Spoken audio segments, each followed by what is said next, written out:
So the truck toll battle has spawned a brand new business organization. The Dan York State of Mind program is brought to you in part by Lookout Rhode Island and Takeo Comfort Solutions. You know, I'm intrigued to hear from our guest tonight. When Mike tells us about this brand new business organization that he's helped to build, I'm buoyed by the idea that there's not just a one-time argument on a one-time project. See, because many times citizens, they get involved in things and they get frustrated over perhaps losing a battle without thinking about whatever war. I don't want to, it doesn't have to be a violence metaphor here, but all too often people have their 15 minutes of citizen advocacy and then vanish. And it looks like that's not happening here, so at least at the onset. So that's a good thing. And we'll get into that tonight. How are you? Good to have you. Do you have summer fever? Because everybody I know is going, yeah, baby, summer's on. Memorial Day weekend is coming up, and that's a good thing. And Lexi's doing this behind the camera and never understood what that is. I also don't understand what this is. What? Well, this is raising the roof. This is raising the roof. This is like, this is, let's go the rundown. Laura, follow me if you can. Follow me if you can, Laura. You didn't know the director is right over here? Right there. Everyone's right behind your television, right over there. Yeah, this is kind of interesting. I don't know. Here's the headline. Okay, so there you have that. It speaks for itself. And then you have this. And look, I've been making commentary about Donald Trump for a long time here. And I probably echo a lot of the same thoughts the president offered in Japan yesterday. Let's hear what he said, then we'll talk about what he said. They are paying very close attention to this election. I think it's fair to say that they are surprised by the Republican nominee. They are not sure how seriously to take some of his pronouncements, but they're rattled by him. And for good reason, because a lot of the proposals that he's made display either ignorance of world affairs or a cavalier attitude or an interest in getting tweets and headlines instead of actually thinking through what it is that is required to keep America safe and secure and prosperous, and what's required to keep the world on an even keel. So look, I have to tell you, I understand the president's sensibilities on this. I'm just not sure the president ought to be saying these things. At least in the setting, in the context of being overseas, and at least in the context of analyzing world leadership view of Donald Trump, there is a little part of, hey, America and its own dugout problem here. And I don't think the current president ought to be setting a tone of, oh my God, the world's going to come to an end if this guy gets elected, because right now it's getting closer and closer, the chance that Donald Trump could be the next president of the United States.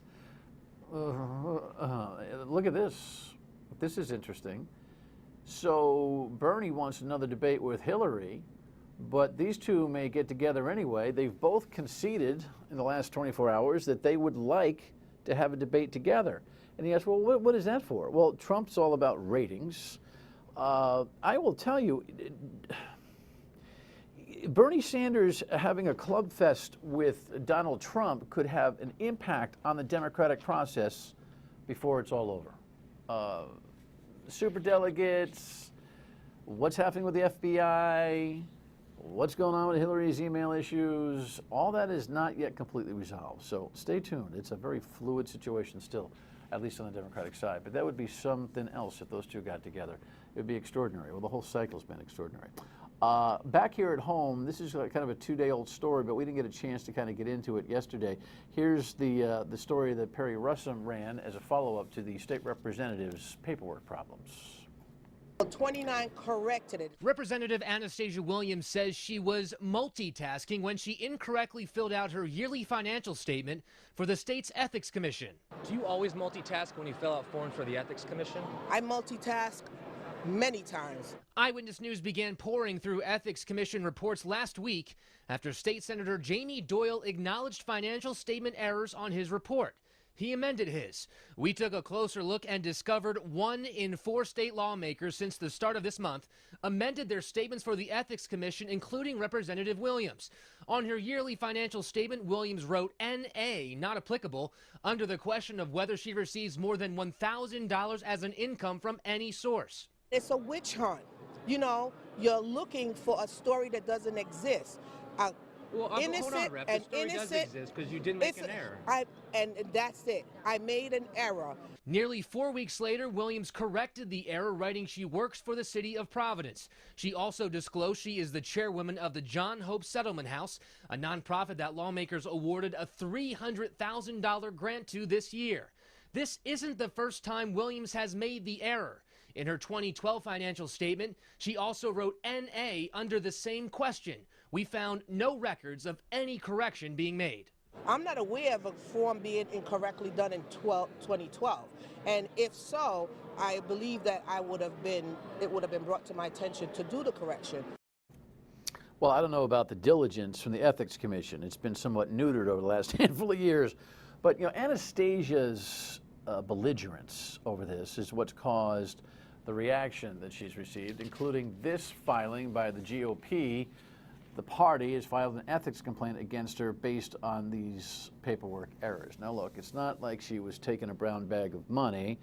This is a very public job that she has in the city of Providence that she did not disclose in her ethics forms. Let's not get crazy here. It's a paperwork problem, but she's got an attitude problem about this. A little humility would go a long way, but she got all revved up speaking at the State House behind the Speaker of the House's outrageous speech a couple of nights ago, afternoons, and she ought to just calm it down a little bit. Else, you know, once the press and the opposition party are on you, it's tough to get them off you. All right, the vice president's coming in tomorrow. Everyone's all excited. The governor's all excited. He's coming to the DOT facility in East Providence, and it has a lot to do with the tolls.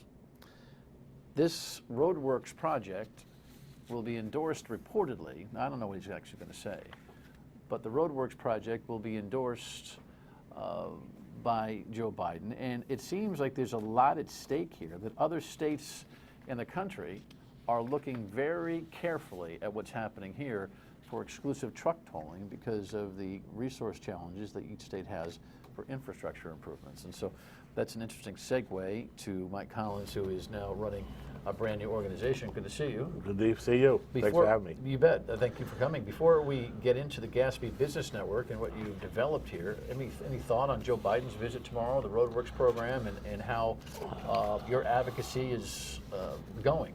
Well, we always... Or your opposition. Well, we always claimed that Rhode Island would be the model. What happens here would set a precedence for throughout the rest of the state. And where Rhode Island technically is cutting edge and challenging this against its taxpayers and against its businesses. And it's going to be interesting to see where it all lies. As we claimed before, then the Trucking Association and all the rest of it, there will be lawsuits coming out of this. To what magnitude? I think they're going to take the opinion. They're going to wait till the toll booths are up, let them spend the money, and then do the lawsuits.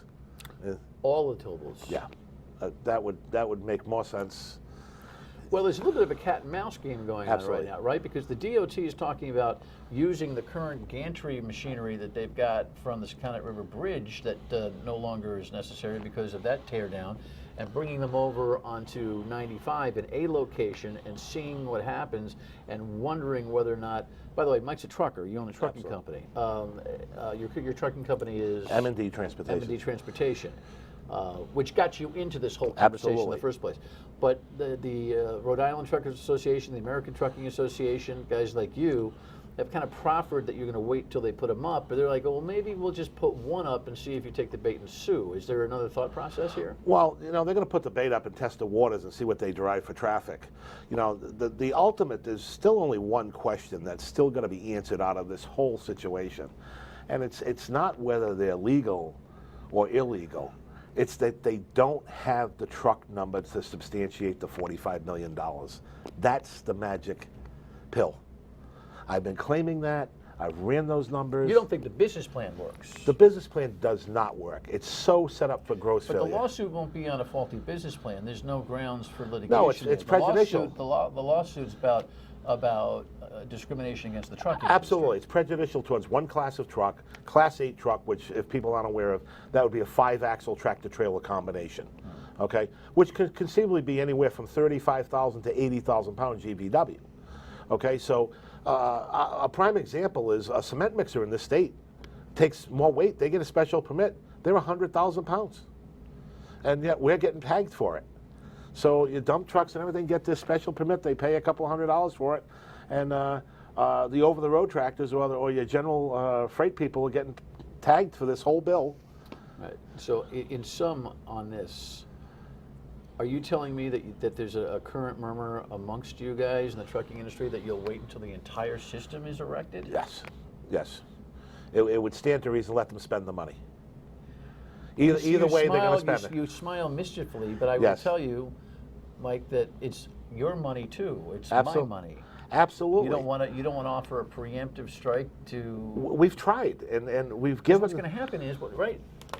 You'll win, should you win, and then we all get whacked because the $45 million of gantry infrastructure. They're not going to take that down. Absolutely not. They'll tow cars. Right.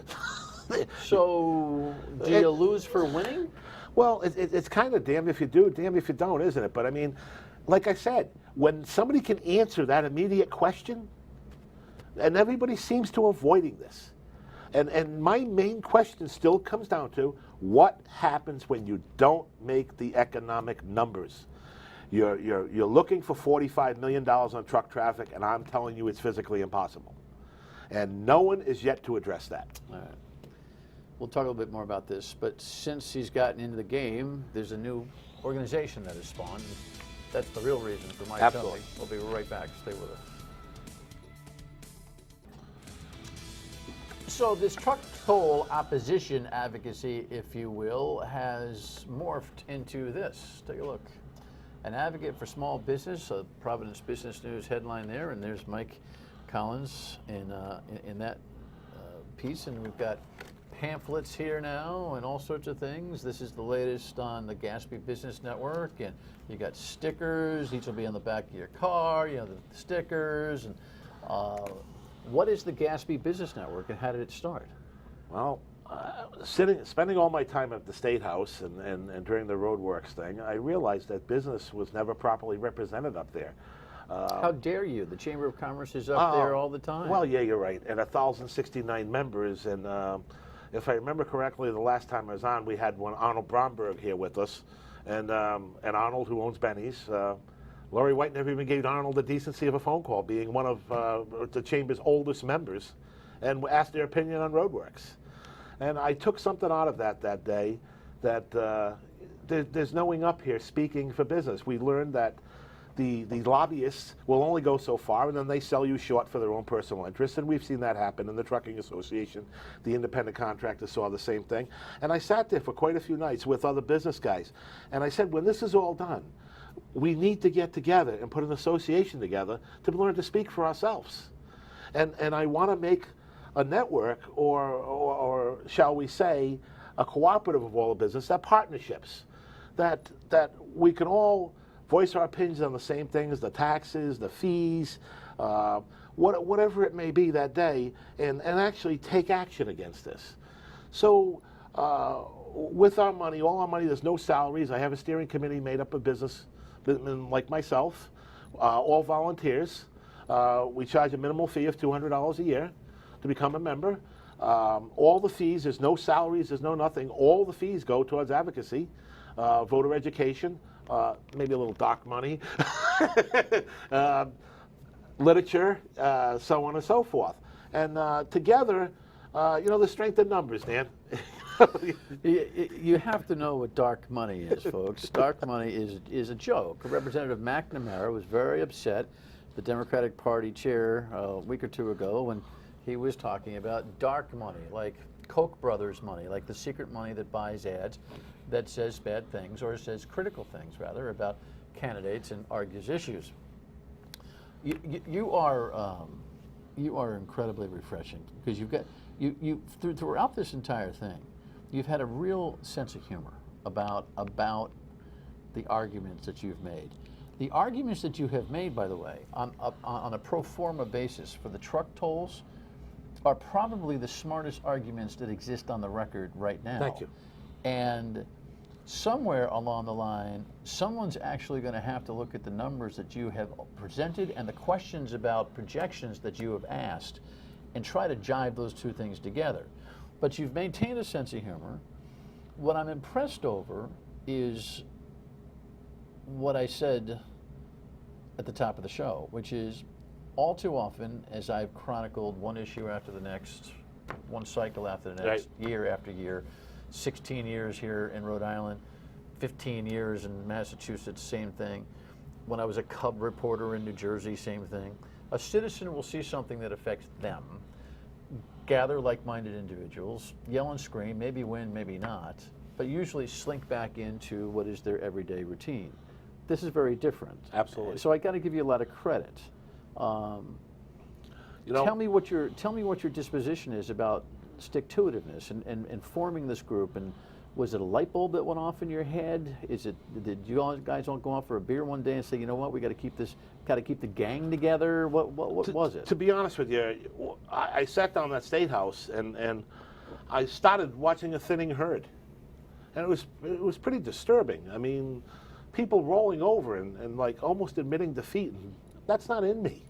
And when it was all said and done, there was a handful of us left, and like I said before, we got to do something. So a fellow walked up to me, and it was kind of funny and a true story, walked up to me from the Gaspee project and said, Mr. Collins, do you want to go through? I heard you talking about a business network. Do you want to go through with that? And I said, absolutely. I mean, it's going to be my dream. And I became very passionate about it. I devote a lot of time into this. I believe in it. We can effectively make change, all the businesses together, but there's strength in numbers, Dan, and you know, we need to get the bunch of small businesses together. Like I tell everybody, I want the girl that runs the nail salon to the guy that's banging nails. They all need a voice at the State House. And if you think your local rep is your voice, you are so far from disconnect. It's not even funny. You need to get up there and you need to pound the pavement and you need to be boisterous to them. And I think that's the only thing they understand. Our ultimate goal here, sure, do we want to affect elections? Damn straight, I want to hang some pelts on the fence. And with that being said, when Gaspee Business Network walks in the State House, they're going to respect us. That's what I'm looking for. They have no problem saying, well, the Chamber of Commerce is on with this. Who does nothing? I want 5,000 members, 5 times. There's 27,000 businesses in the state of Rhode Island. I want 20% of them. 20% of them, we're a force to reckon with. You will pay attention. It might not be this year, but it's coming. Don't you want to like just charge out on the field? How you can get involved when we come back. Stay with us.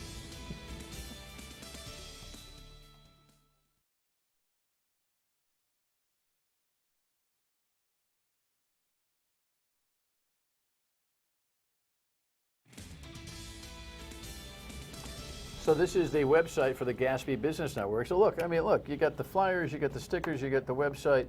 In a very short period of time, you have become formalized. And of course, you're using the auspices of the Gaspee Project itself, which is a 501c4 nonprofit corporation. Correct. Organization, rather. So you are structurally, taxably sound. You got all that legal mumbo jumbo taken care of. All that's handled through Gaspee. You may have said it, and I may have missed it. How many businesses do you have right now in the Gaspee Business Network?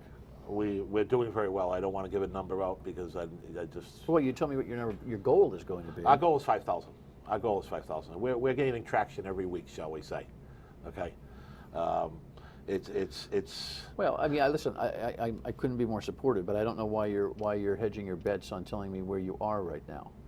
Transparency is so important, especially for an I understand that. Right now, we're probably we've been going up a month or so. We're probably about 150, 180. That's very impressive. Yeah, we're getting there. Yeah. we're getting there. You shouldn't hide that number. That's Well, not an unimpressive number. Well, it is to a point that where my goal is. You're so 2 months old. yeah, that's true. Yeah. For God's sake. Yep. I mean, this is the kind of thing that can go like this.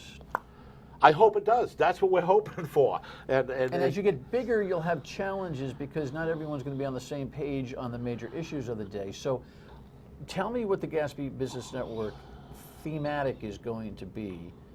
Obviously, the Roadworks tolling program is what inspired you, and you were able to see all that's wrong with the way they do business at the General Assembly. You've probably learned more things, been horrified by more things. Absolutely. Getting engaged. And by the way, this is the first time you've been actively involved in a public issue, correct? Correct. So as you go, holy cow, if you only knew, know that as you get a bigger organization, there are going to be people who are going to have some democratic debate over how they stand about things. Do you project what other issues the network might be standing up for or against, or is it just kind of let's get together and see how things go? Well, you know, it's funny because it's funny you mention that because all different businesses have different aspects. Some your retailers get or your food people get crucified with stupid fines of frozen desserts on Sundays and so on and so forth. So you know, our vision is, you know what, we get you get a bunch of those people, and all of a sudden, hey, you know, we sit down as an advocacy group and say, you know what, you got to do something about this. You're feeing 100 businesses in the state $100 for serving a frozen dessert on a Sunday. So that's one cause. It could be the minimum wage.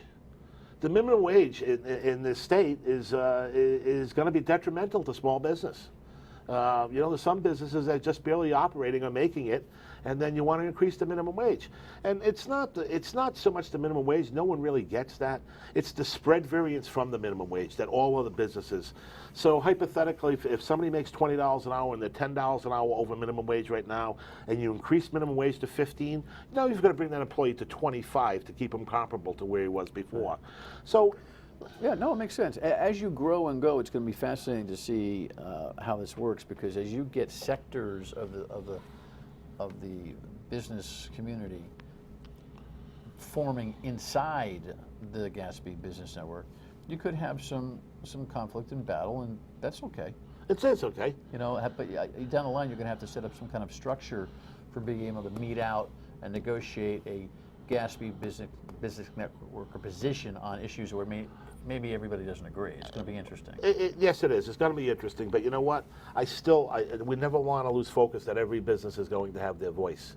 Okay, it's a cooperative, shall we say? It's a partnership.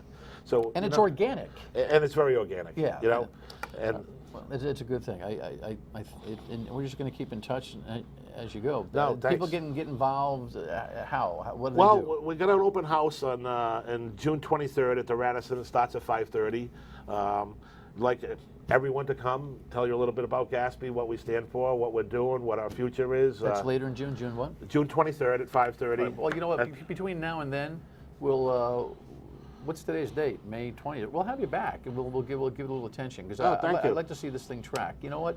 When people don't quit on public policy issues and they actually find new life, they're going to get a lot of support from me. I can promise you. Thank you very much, Dan. Way to go, man. Thank Appreciate you. it. I believe in it. When you come back, you can tell everybody how you quit smoking. Yeah. Which is a story in of itself. Yep. Good for you. Final word, and we come back. Stay with us. Yeah. You got to be enthused about this Gaspee Business Network. Hey, tomorrow night we'll have another conversation about Anastasia. Yes, the project for malnutrition out there in the world. We had some technical issues early in the week, and not everybody got a chance to see that show, so it will air again both 7:30 and midnight tomorrow night. See you on the radio weekdays 3 to 6 now on WPRO. Thanks for watching. Have a great night.